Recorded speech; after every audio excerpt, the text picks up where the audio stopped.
Hi friends, Krista here. Thank you so much for stopping by Books and Jams today. It is the last day of April and I am here to talk about the books that I hope to read in the month of May. First off, I have two that will definitely get read this month. And the first one is because it's my patron book club pick for the month of May, and that is The Silent Sister by Diane Chamberlain.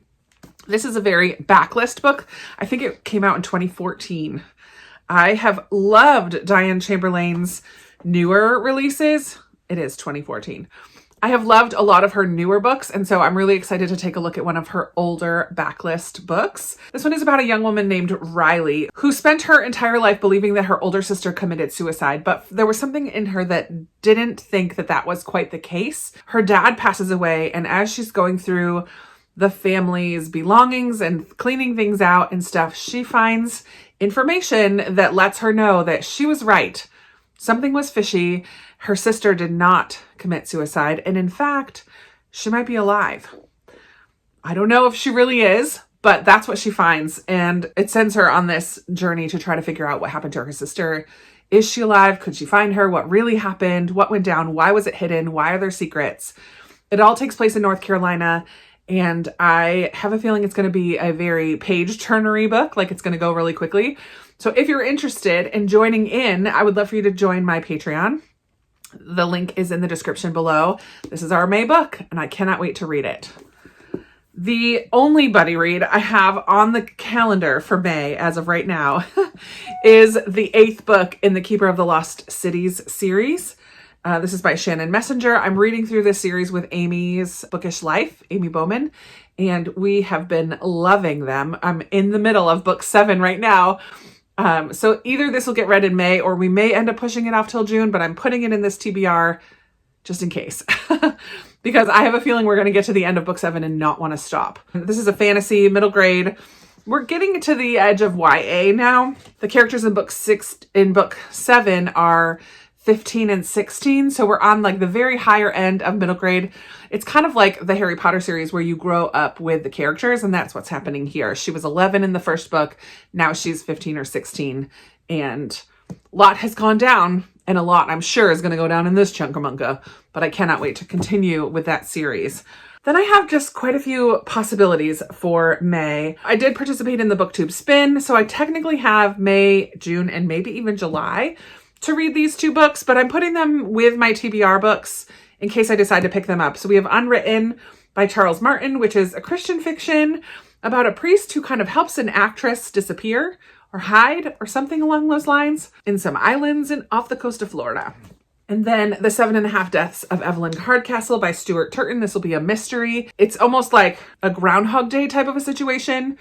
There is a character who has to figure out how Evelyn Hardcastle died. It's a closed room. Every day he wakes up and he's in the body and mind of a different person who's in the room. So he gets to see things from a totally different perspective. And he's trying to figure out what happened to Evelyn Hardcastle. Very excited to read that one. And then I'm putting this book to kind of represent series. I have not been doing super great in making progress in series. I am obviously making progress in the Keeper of the Lost Cities series, but that's really it. So I have put the Land of Stories book 3 on my pile for May. One of the little girls that I used to nanny really wants me to continue with this series. So for her sake and for mine, because I did enjoy the first 2 books, it's just not something that I always feel the urge to pick up right away, but I am interested in continuing with the Land of Stories. It's kind of like fairy tale retelling type of a series by Chris Colfer. So I'm putting that to represent series. I want to work on some series in May. The last little stack that I have represents the 2 year-long challenges that I'm kind of trying to stay focused on a little bit. And that is Chantel's Read Your Bookshelf Challenge and Lala's Buzzwordathon Challenge, yearly challenge. I'm not necessarily doing them month by month, but I thought I would pull some books for them this time around. In April for Chantel's Read Your Bookshelf Challenge, the prompt was to read a book with your initials in the title, and I had a really hard time finding one that had a K and a J and an R all in a title, like all on the cover, but I did find one. So I have The Crooked Path by Irma Joubert. So there's the K and the J and the R. Good. KJR are my initials. I am excited that I found a book that has all 3 of my initials in it. So I would like to read this book, The Crooked Path, And this takes place in World War II era South Africa. I was just reading the summary of this so that I could tell you what it's about. And I just learned that some of the characters in this were also in the book The Child of the River by her. I may have to read that one first. I'll have to see. But in this one, we follow a young woman named Letty who lives in South Africa, and she does not think of herself as kind of culturally beautiful or stand out in any way. She compares herself to other friends, and she realizes she's not quite as rich or not quite as smart or not quite as beautiful. But she works hard to apply her mind, and she does end up becoming a doctor. And her first patient is a young man who was in the war, who was a soldier in the war, and has robbed him. His experiences in the Second World War have robbed him of love and health. He moves to South Africa to be with his brother, who's the husband of one of Letty's friends. So he is her first patient. And of course, there's going to be some sort of romance that develops between the two of them. I love that it's in South Africa. I haven't read too many books set in South Africa, so I'm looking forward to that. But I think I may have to read the other one first before getting to this. We'll see. That's the only one that I actually picked for Chantel's challenge. The other 3 that I have are for Lala's Buzzword-a-thon prompts. I think the first one is the prompt for May, and I'm really proud of this one. And it's a book that I really want to read, Left Neglected by Lisa Genova. And the prompt for May is direction words. So left, like right and left. I know that's not exactly what it means in this situation, but left is definitely a direction word.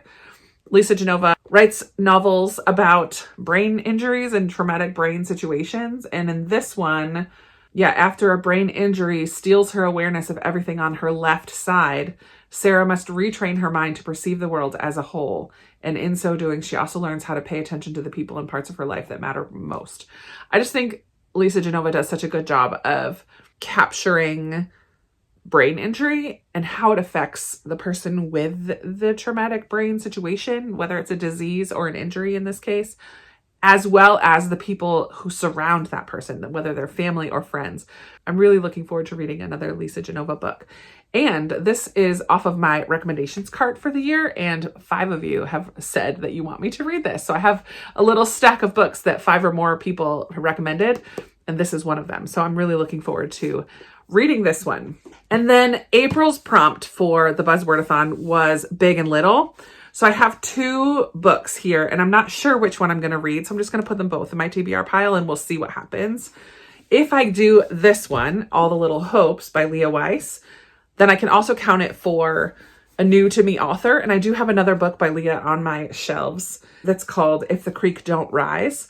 She is actually a local to me author, which really makes me want to read this. And I do feel like it just looks like a May, like springy, early summer book. It just looks like that. It is set in the South. This is blurbed by Kathleen Grissom on the back, who wrote The Kitchen House, which I loved. So that's a big blurb. The short description says, a Southern story of friendship forged by books and bees. So cool. When the timeless troubles of growing up meet the murky shadows of World War II. Takes place in North Carolina, deep in the tobacco land. Nothing's been the same since the boys shipped off to war and worry took their place. 13-year-old Lucy Brown is precocious and itching for adventure, and then Allie Burt Tucker wanders into town, an outcast with a puzzling past. Lucy figures the two of them can solve any curious crime they find, just like her hero, Nancy Drew. Their chance arises when a man goes missing and an eccentric gives them a mystery to solve that takes them beyond the ordinary. Then their quiet town, seasoned with honeybees and sweet tea, becomes home to a Nazi prisoner of war camp. More men go missing, and together the girls embark on a journey to discover if we ever really know who the enemy is. That sounds really good to me. Like a totally different perspective of just slightly post-World War II. I'm really intrigued by that. And I like that it's a local author. But the other one that I have that is highly recommended to me by many of you for the last couple of years on my recommendations cart is Small Great Things by Jodi Picoult. I have been wanting to read this. I just don't know if I'm in the mood for like a hard-hitting contemporary, which is what this is. In this one, we follow a labor and delivery nurse named Ruth. She's at a Connecticut hospital. She's got 20 years experience. During her shift, she begins checkup on a newborn, only to be told a few minutes later that the family are white supremacists. The parents are white supremacists, and they do not want an African-American woman to touch their child at all. So the hospital complies with their requests, but The baby goes into cardiac distress the next day, and Ruth is the only nurse in the nursery at the time. So does she obey orders, or does she intervene and help this baby? I don't know what she's going to do, because that's all the summary that I'm going to read. It sounds like it will be timely, deal with a lot of race issues, but I love how in the past, I haven't read a lot of Jodi Picoult books, but in the ones that I've read and from what I've heard about her, she always makes you think about things and kind of look at things from maybe a different perspective than your gut instinct might react. So I'm looking forward to that. So we'll see what I actually get up to, because the other thing is I really wanted to read different ones from my Booktube spin list. So I have like 5 book of the month books that are calling my name. I have 5 books off of my Christmas book exchange cart that are calling my name. So I may end up getting to some of those as well. This is the only definite, honestly. But here are the others that I would like to take a look at this month. 1, 2, 3, 4, 5, 6, 7, 8, 9. And that's 9 if I read all of these. So who knows? There's a lot of really big ones in here. Who knows what I'll find on audio? If I'll just throw all these out and not work on those 2 challenges and instead just go read a whole bunch of book of the month books. I mean, I don't know. But this will get read, The Silent Sister, and hopefully Keeper. And after that, we'll see. We'll just have to wait and see. I'm okay with totally leaving it up to my mood as the month goes on, but I will set these ones aside as my TBR for the month. So we'll see what happens. I did great on my April TBR, and it kind of felt like the same type of a TBR, like maybe I'll get to these. So we'll see what happens with these ones. I would love to chat with you down below. What book are you most excited to pick up in the month of May? And have you read any of these? I would love to know your thoughts without spoilers.